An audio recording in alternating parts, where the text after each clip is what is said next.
3 jours après le décès de 2 personnes sur une des machines de la scierie de Sainte-Florence, on ne sait toujours pas formellement ce qui est à l'origine du drame. Et pourtant, on ne peut pas s'empêcher de penser aux dangers qui menacent quand on travaille dans une usine.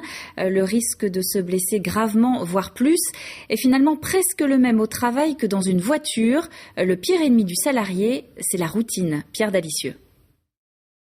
Bonjour à tous les gars, à ceux que j'ai pas vus. Avez-vous des choses, vous, que vous avez vues ou remarquées hier, par exemple, qui vous auraient choqué ? Ce que vous voyez là a lieu 2 fois par jour, une fois à chaque début d'embauche. Une manière très concrète de parler des problèmes rencontrés la veille afin de les éviter le jour même. Pensez à vous protéger. Si le petit copain, vous le voyez en position de risque, dites-lui. Le patron de cette PME qui fabrique des vérins hydrauliques a mis un point d'honneur à ce que toute activité dans son entreprise rime avec sécurité.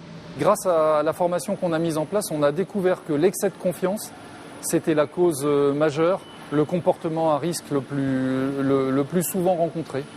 La personne sent qu'elle n'est pas en danger et elle prend un risque. Joël, lui, travaille ici depuis plus de 20 ans. Des risques, il en a certainement pris comme tout le monde. Mais depuis que ce système a été mis en place, pour lui c'est clair, il porte ses fruits. Le fait de nous dire de faire attention, on se rend compte que je vois un bout qui dépasse, on va le signaler, alors qu'avant on ne l'aurait pas signalé. Une pièce dangereuse, un truc qui tourne, un truc dangereux, on va le signaler, alors qu'avant ça n'aurait pas été fait. Plus que de simples consignes de sécurité, ici c'est un véritable état d'esprit. Le travail, oui, mais la santé avant tout. T'auras fini d'ici combien de temps cette série là ? Chez Chabas, oui, la sécurité est aussi importante que le rendement. Nous prenons vraiment conscience que la personne arrive le matin, doit repartir entière le soir, quoi. Avant la mise en place de ce système, le record du nombre de jours sans accident du travail était de 398. Il est passé aujourd'hui à 653. Et puis du côté de l'enquête sur le double accident mortel du week-end à la scierie Pifto, on n'en sait pas beaucoup plus.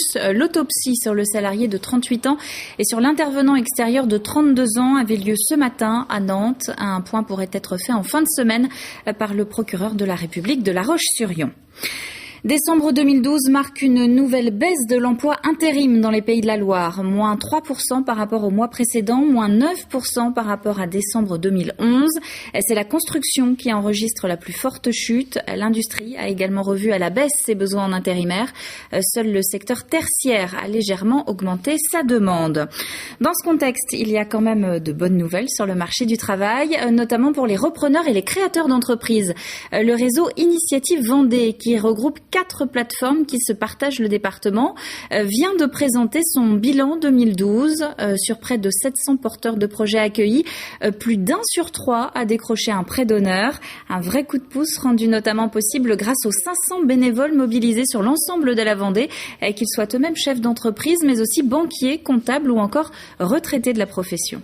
En Vendée, chaque année, c'est entre 250 et 300 nouveaux entrepreneurs qui sont accompagnés.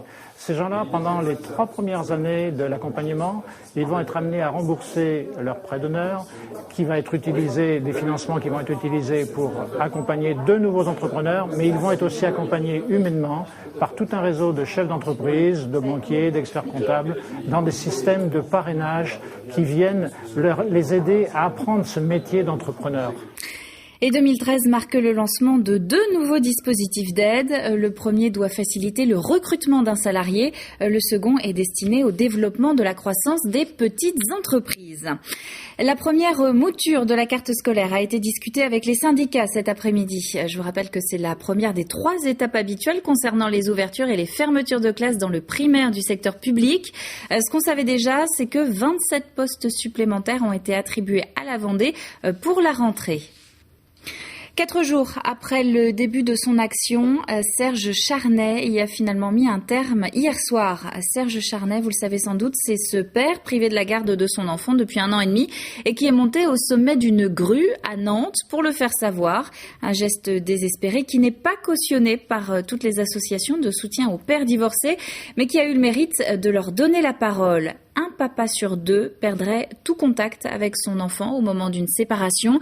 5000 d'entre eux iraient même jusqu'au suicide. En Vendée, il n'y a pas de relais associatif pour aider ces hommes. Ils peuvent en revanche contacter le référent Grand Ouest SOS Papa.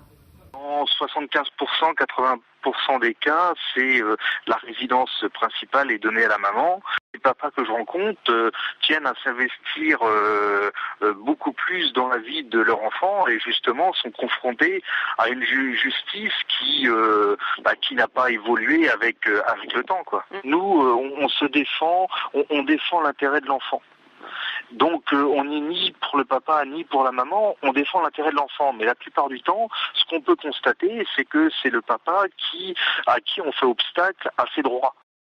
SOS Papa qui incite vraiment les parents à prendre contact dès les premières difficultés. Une manifestation est d'ailleurs prévue demain à Nantes. Le numéro qui s'affiche en bas de votre écran correspond justement à Morgan Goret, le référent SOS Papa pour la Vendée.